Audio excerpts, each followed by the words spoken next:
Well, hey, I'm Mark Ordway. I've been at All Souls for 9 years, a little over 9 years, and this is my story of grace. Early 2020, I went to the VA.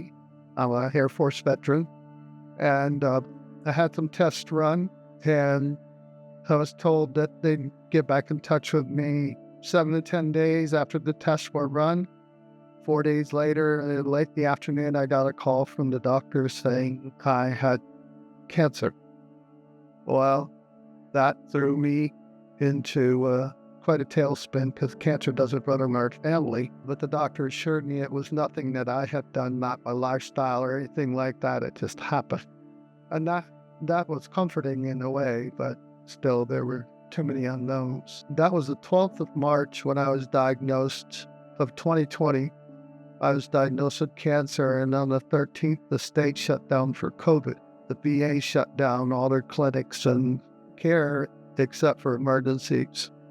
And they treated me as an emergency. So I was supposed to have a oncology consultation on the 30th of April. And by the 30th of April, I was finishing up my second whole round of chemotherapy.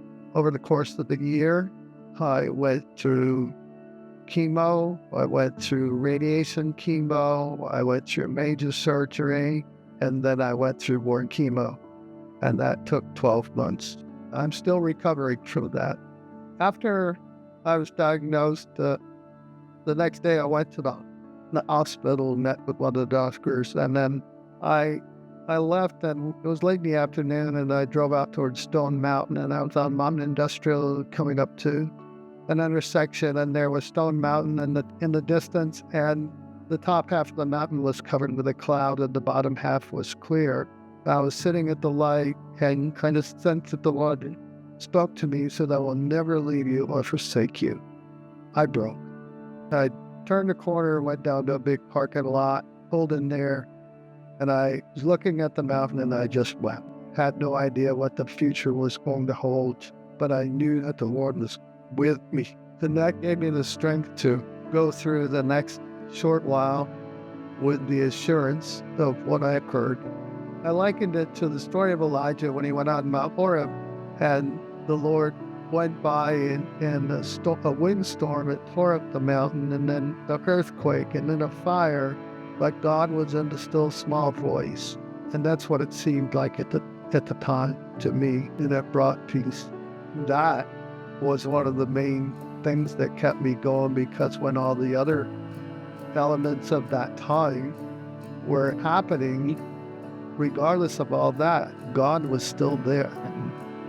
And that's how He is for us. So I had this experience. The morning of the surgery, I had to be at the hospital like 6:30, 7 o'clock in the morning. Was surgery scheduled for 8, I believe it was.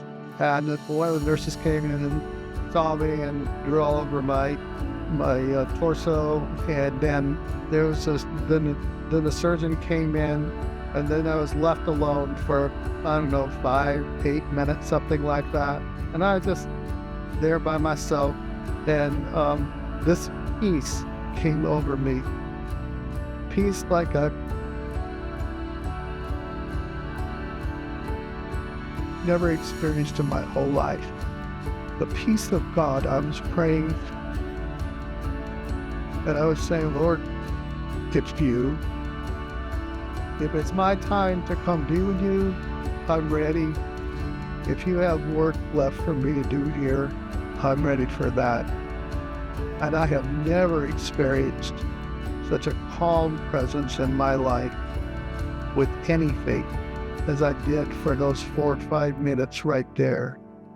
And I'm so grateful for that experience, because with all the rest of the life post-surgery and in carrying cancer, that peace is still with me. And it's attainable for anyone. We just have to trust the Lord, and He will meet us in that, regardless of what our circumstances are. When we don't know, we don't have any idea what's going to happen with us in our next breath, let alone the next hour per day, per year. It's there.